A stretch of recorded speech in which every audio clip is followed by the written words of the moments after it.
Force be with you guys. We are back, finally revisiting the Star Wars series. I did a Phantom Menace way earlier in this year, but now it's finally time to kick it into overdrive and get us prepared for Episode 9, Rise of Skywalker, a film that I'm sure many of us are hoping is the return for forms for Star Wars. But before we get there, of course, we have to go through the whole saga itself, and starting back with Episode 2, Attack of the Clones. This is one of the movies that, weirdly enough, I've actually seen this movie way more than I should have over the last couple of years. I have no idea why. Just stuff comes up and it comes on and I'm around people who want to watch it, or I have to watch it for something, and it just comes down to that part. But Attack of the Clones is the one that we will be reviewing today, guys. And of course, if you guys are new here, make sure to hit that like and subscribe button. Comment down below and let me know what your guys' thoughts are on Attack of the Clones. And of course, with every single week leading up to the Rise of Skywalker, there will be a new review for Star Wars. Sometimes we'll get one a week, sometimes we'll get two. Look out for all that. And video, of course, I'll be having someone join me for reviewing these. And now these reviews are, of course, spoiler filled, and they're a little bit more laid back, kind of just relaxed back, talking about the movie, not as cut up as much. I just want to talk about the movie. And of course, every single video, like I said, will have a reviewing guest, and this week is Pay or Wait. Thank you so much for joining me, Pay or Wait. I'm going to give you guys my thoughts on the film, then I'm going to kick it over to her. I'm going to give you guys my score, she's going to give you her score, and then I'm going to let you guys know where to find me at, find her at, and we're just going to go through there. So, let's get into this review of Attack of the Clones. May the Force be with us for this one. Attack of the Clones picks up 10 years after the initial meeting between Anakin Skywalker, who now shares a forbidden romance with Padme, while Obi-Wan Kenobi is investigating an assassination attempt on her and the Senator, and discovers a secret clone army crafted for the Jedi. This is one of those movies that is, spoiler alert, it's my least favorite Star Wars film. A lot of that goes to maybe I've just seen it too much, maybe I'm tired of it, maybe there's some horrible romance elements to it, which I know Pay or Wait will say a lot about. But for me, the thing about this film that I've always wondered is, why is it called the Attack of the Clones, but the clones don't start attacking till the last, I don't know, 20, 30 minutes? But before we get really into those cons, let's discuss the pros. The major pro of this is, the coolest part about this whole film is that the last third act, we finally get to see the Jedis all working together. That's the one thing that really stuck out to me, really was prevalent as watching this film, and it's one of the things that every time I watch it, I'm like, this is the coolest part of the whole movie. It's the coolest part of it's one of the coolest things that the Star Wars saga has ever done, and it's one of my favorite things to actually go back and rewatch, because it's finally cool to see them all working together. The clone army comes in, the clone army, the Attack of the Clones comes in at the very end, but it's fun in that aspect, and that's what I've been wanting to, because we haven't really seen the Jedi Knights working together in a film before, other than this one. Even going further, we don't. We see a Resistance working together, we see Rebels working together, but we never see them actually teaming up together, besides, say, video games, or say trailers for the Old Republic movie, and say Old Republic game, but there's never much for this one. And I just wish we would have gotten more of that. I am actually hoping that the future of the Star Wars movies will carry that. Maybe some of the shows will. I don't really know on that, but that's one of my biggest issues with this, is that why, with the whole saga in general, but it's one of the things that, why is this put into the worst Star Wars film? And, you know, it's just in that part, but one of the best other things about this whole movie, and in general the whole prequel saga, is Ewan McGregor as Obi-Wan Kenobi. His storyline in here is easily the most entertaining and also best. And that's not saying much, because a lot of this film, for a 2-hour and 22-minute movie, it's showing a lot. And I mean a lot. There's a lot of this film that sucks. There's 50% of it that's completely boring. Maybe even more than that. And the rest is fine. That's why it's hard for me to tell, like, when people ask me how should I get in Star Wars, I don't like to tell them to start with the prequel saga. I say start with the original or start with the new one. Get you invested, and then if you really like Star Wars, go try and revisit the prequel saga. It's not that they're horrible by any means. I think they're just bad, and I don't think they were made for me. When I was a kid, I loved Phantom Menace, loved Attack of the Clones. But as I've grown up, I've noticed my issues with them. And while it's always still prevalent that Obi-Wan Kenobi is awesome, that last third act is great in this movie.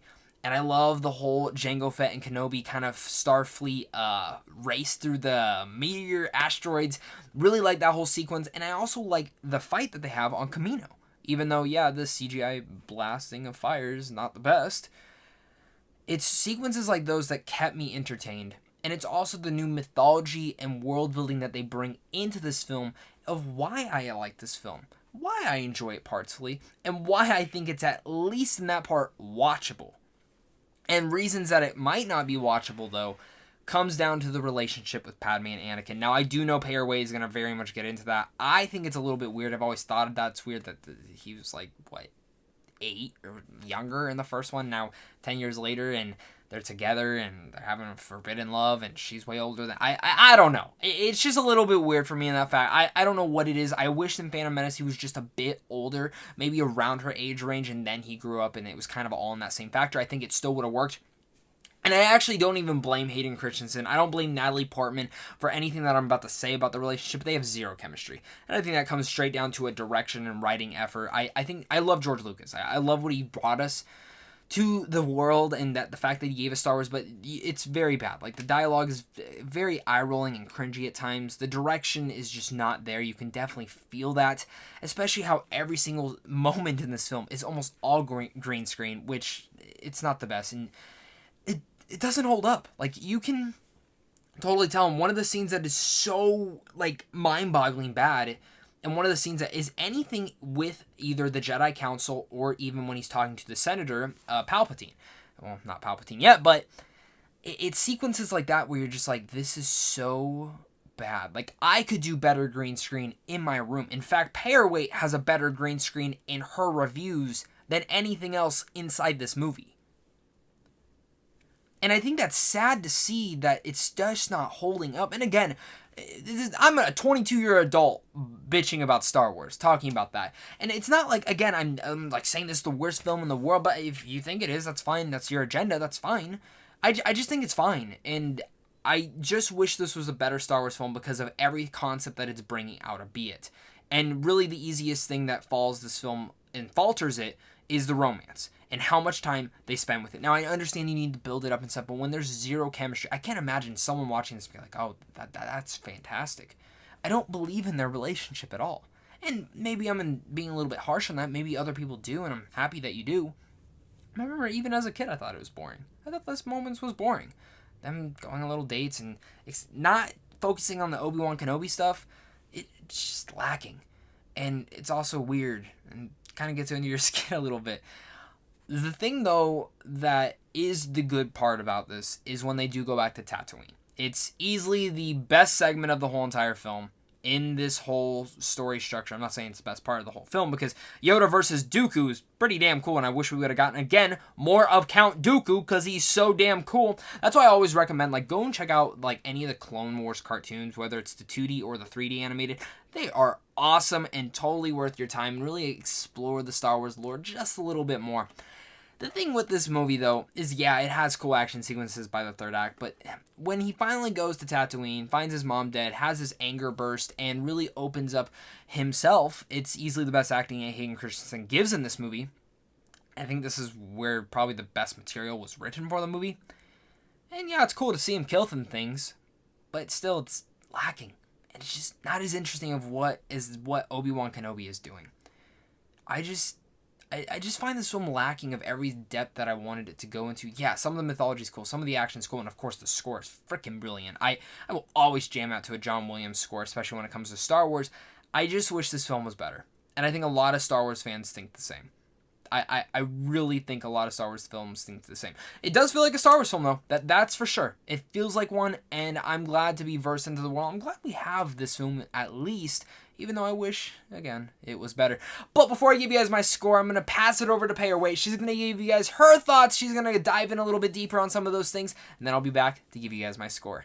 Hey everyone, it's Sharana from Pay or Wait, and today I'm going to be reviewing Star Wars Episode 2, Attack of the Clones. And before I even get into this, I have to give a huge shout out and a thank you to Zach Pope from Zach Pope Reviews on YouTube. Thank you so much for inviting me to talk about Episode 2 as you review all of the different Star Wars films leading up to Star Wars Episode 10, Rise of the Skywalker. I'm so excited. I can't wait. Just one more month and we're there. It's almost here, guys. So For those of you who may not know me, my name is Sharana from Pay Your Weight, and I have a YouTube channel called Pay Your Weight, which basically I tell you what I like about the film, what I didn't like about the film, and should you pay your weight to see this film in theaters. But Star Wars Episode 2, this already came out in theaters back in 2002, so this discussion that I'm going to have is going to have spoilers in it. So if you haven't watched it, I don't know why you haven't watched it, but I just wanted to warn you before I got into this discussion. So this film is written and directed by George Lucas, and this film takes place 10 years after Episode 1, The Phantom Menace.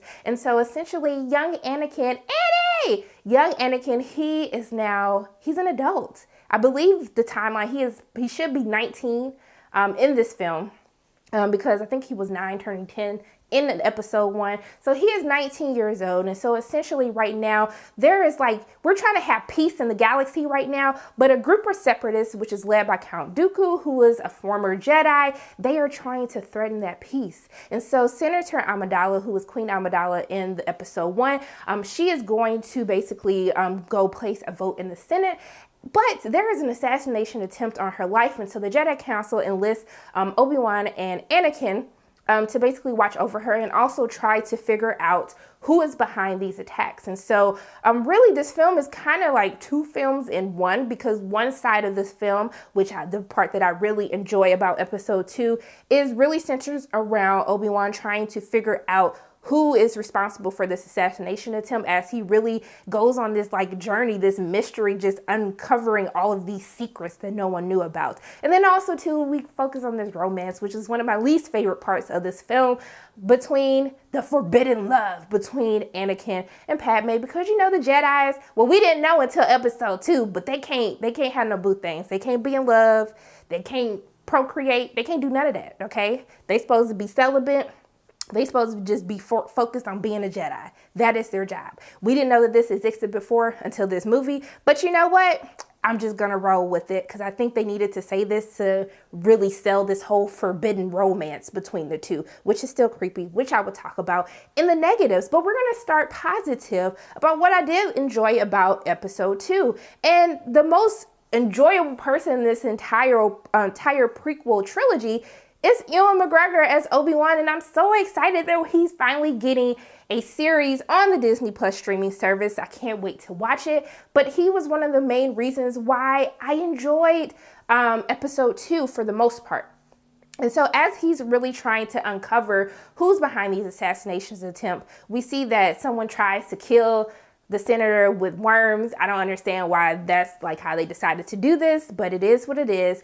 But we are then introduced to Jango Fett, one of the last of the Mandalorians, which we get the Mandalorian on the Disney Plus streaming service. But we're introduced to him. We find out that Master Sifo-Dyas, we didn't know that existed, because Obi-Wan was like, I thought he was dead. So how did he basically commission to have this army built for the Republic, this clone army? And so this clone army was basically made with Jango Fett, who is basically the prototype of what they used to create this army. And so we also get to see young Boba Fett in the film as well. And so I found that whole portion of the film to be very interesting, especially as he's uncovering, we have this whole army, none of us knew about it. I'm trying to figure out, why did no one know about this? Isn't the Jedi, they're supposed to know everything that is happening? And if it was commissioned by one of the Jedis, I was just like, why does no one know? And even Obi-Wan is trying to figure this out as well, but we never really get an answer to that in the film. But one of the first fight sequences that we see with him is between him and Jango Fett. And I found that whole sequence to be very entertaining.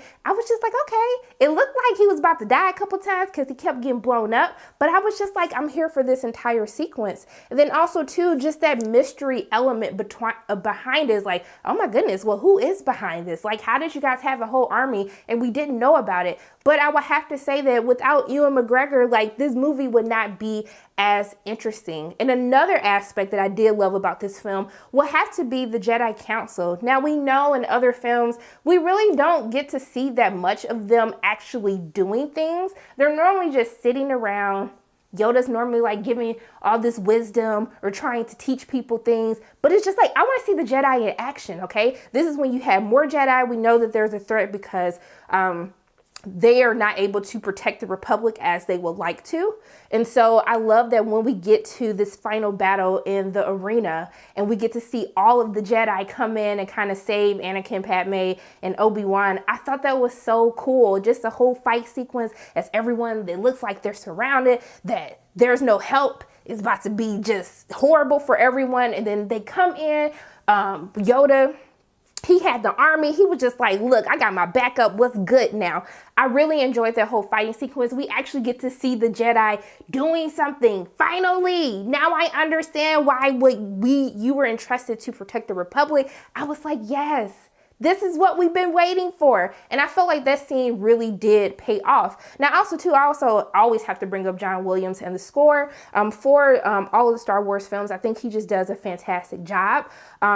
Just everything that he's brought to this franchise, I just think that he's absolutely amazing. But also, too, I would have to say for Padme, I love that she was like she's a very strong woman in this film. She protects herself. She's not afraid to speak up for herself. And I love the banter, like Anakin's trying to tell her what to do because they're sent there to protect her. But she just like, hold on, wait a minute. I have something to bring to the conversation. I got something to bring to the table. I'm just fine taking care of myself. But also too, can I talk about the costumes for Padme? Because her costumes were on point.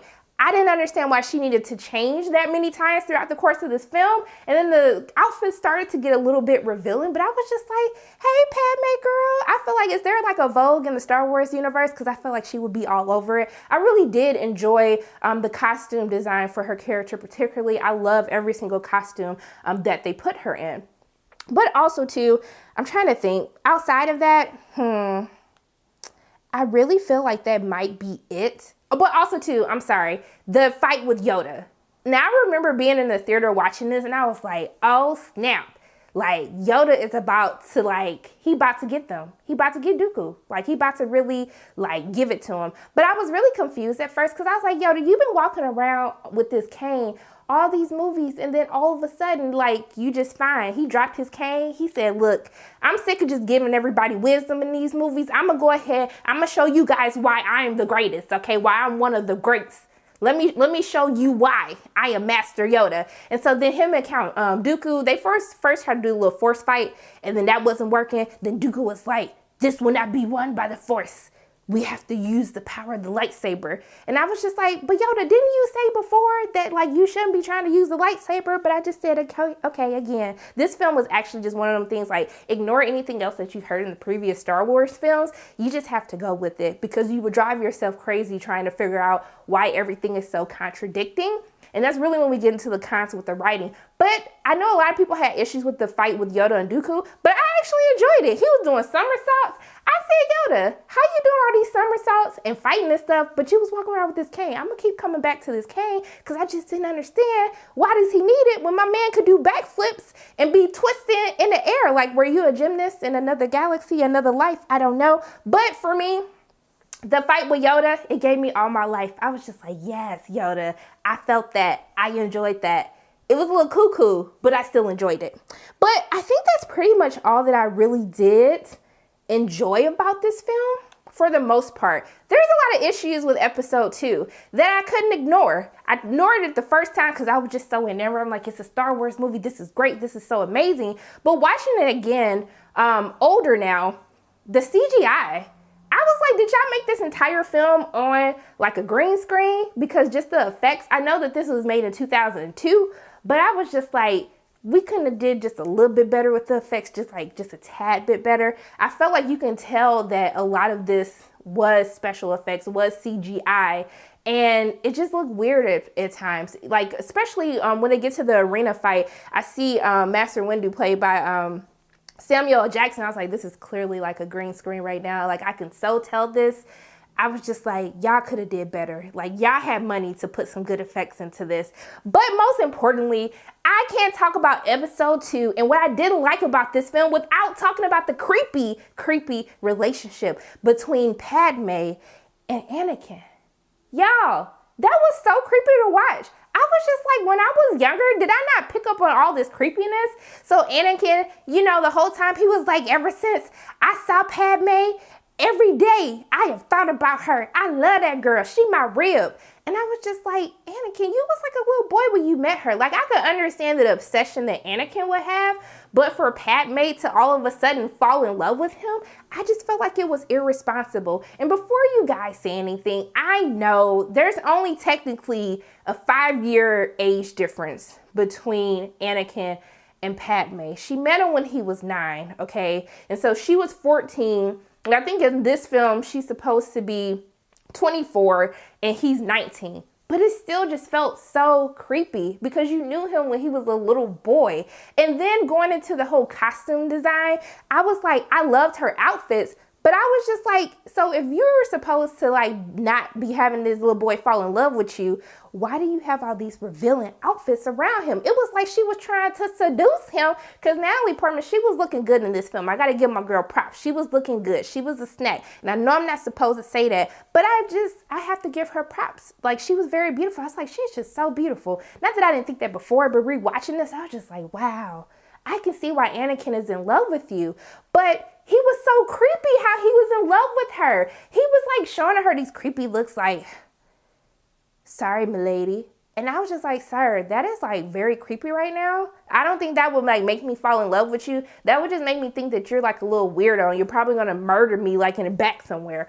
And so I just found it not believable because it was just like, it was so gross to even be okay with this relationship, but just, it was very distracting. Like, we would have this whole scene with Obi-Wan figuring out about this clone army that was commissioned almost 10 years ago. And then it would like cut to this love scene. Let's go look at Anakin and Padme fall in love again. I was just like, y'all, I don't care. I don't care anything about this relationship. If anything, you're starting to annoy me because every time something starts getting good, as Obi-Wan is doing his investigation, you got to cut to this mess that's not believable, very creepy. And it was just like the whole time they were just like hanging out. I felt like we was on like The Bachelorette The Bachelorette. And she was trying to figure out like, what are his intentions? They taking picnics and stuff. He's supposed to be protecting her. I was just like, why did we think this was okay? It wasn't believable in the film. I felt like they could have just showed a couple of scenes. I just felt like we didn't need to go that in depth into this forbidden love that they have. And we see at the end of the movie that they end up, getting married, which is forbidden, but he don't care. They're in love and stuff like that. But I was just like, this whole love story thing, it wasn't it. It wasn't it for this film. I felt like for episode 2, they really should have just focused on Anakin falling deeper and deeper into the dark side. And so for one scene, when we see that he kind of starts having these nightmares about his mother and he can sense that his mother is in danger, that works. When he goes to save his mother and she ends up dying and he ends up slaughtering everyone in the village because he felt like everyone was responsible for her death. Like, that is what I wanted to see more of in this film to really sell how Anakin fell into the dark side. And we get that one scene, but we really don't get to see anything else but him whine, bitch, and complain. I was just like, he was so annoying, like a little privileged like kid, like Obi-Wan does this and Obi-Wan does that, and I'm so sick of this. Why can't I do the trials? Why can't I do this? And then like even with the fight with Count Dooku, when Obi-Wan was like, hey, this is the plan. We're going to attack on 2 separate sides. And he was like, no, I'm going to take him now. And then he totally just got his ass beat. I was just like, you don't listen. And so Anakin was really annoying in this film. And I don't want to blame it on Hayden Christensen, who plays the older version of Anakin. I really think that has to do with the writing for this film. It's the most weakest point of the entire film, just the things that they say, the dialogue, the choice to just focus on this crazy forbidden romance. It was just so unnecessary. It took so much time. My eyes were just like, okay, I get it. They're gonna fall in love. It's forbidden. I didn't need to see all these scenes to really prove that to me. It wasn't interesting to watch. It really took away because when things would start getting good, we just had to keep cutting back and forth. And I was just like, why? I didn't understand. And it's still creepy. And now that I'm older, I'm just like, that was just gross. Like, throw them in jail, do something. I don't even understand why we were okay with this in the first place. But I think overall, if I ignore the whole Padme and Anakin portion of it, I actually enjoyed Attack of the Clones. I know everyone hates this film. It got so many bad reviews, but I enjoyed it watching it. Now, granted, I have to like block out the whole romance portion of it, but if I'm gonna judge the film as a whole, then I would have to say that I would give it a C. But a C for me is like, it's still good to go see because it's Star Wars. It's still continuing the story, but because of the horrible writing, the terrible dialogue, the effects, I can see why a lot of people had issues with this, and especially with the entire love story and just how annoying that Anakin was this entire film. But yeah, those are pretty much my thoughts on the film. I've rambled for a really long time. I'm sorry, y'all, but we had to talk about a couple of things. But I have to say, rewatching this makes me more excited for The Mandalorian, and also too for the Obi-Wan series with Ewan McGregor. I just felt like he was better than all of this hate that you guys gave to these trilogies. He gave his best, his all. You would have hated it even worse if Ewan McGregor wasn't in these films. And so yeah, those are pretty much my thoughts on Star Wars Episode 2, Attack of the Clones. As always, my name is Sharana from Pay or Wait. And if you like what you saw today, guys, go hit subscribe, like this video, go subscribe to Zach as well. And then, guys, I love you 3000, duh. That's like my catchphrase. I know all of you don't subscribe to my channel. That's what I tell everyone. I love you guys 3000, and I will talk to you soon. Thank you so much, Pay or Wait, for joining me on this review, guys. Of course, she gave it that score, and I'm going to give it a D+. Attack of the Clones, it's fine. It's nothing special. I don't think this is easily the worst Star Wars film. Is it a horrible film? Some people might think so. I think it has horrible elements to it, but I still think it's passable and watchable. But it's not the one that I care to go rewatch at all, which surprisingly, again, is the one that I rewatched the most. The score is great. The acting's good, especially from Kenobi, but everyone else, there's just not enough good dialogue that no one can elevate the script that Lucas gave them. The green screen doesn't hold up, and none of the visual effects really do. The action sequences and the ending are cool, though. That's for sure. Attack of the Clones is the one that I'm glad we're past. Now I can move on and really talk about every other Star Wars film that I really have liked. So look out for all those videos leading up to... And do look forward to all those videos leading up to Rise of Skywalker. This is a great video. I know these are a little bit longer format, but I like doing this. I like talking Star Wars, and I think a lot of you guys do as well. So thank you guys again so much for watching this. Make sure to go subscribe to Pay or Wait. Comment on her newest video and let them know that Zach sent you over there. She's a phenomenal reviewer, phenomenal journalist, and I'm so happy that she joined me on here. So thank you to you. Thank you to you for watching this video as well. Thank you to my Patreon supporters for supporting me. And of course, go check out Sandwich on Films if you guys are wanting to get into movies early. But guys, that's it. May the Force be with you. I can't wait to discuss Revenge of the Sith with you. So, until next time, stay classy.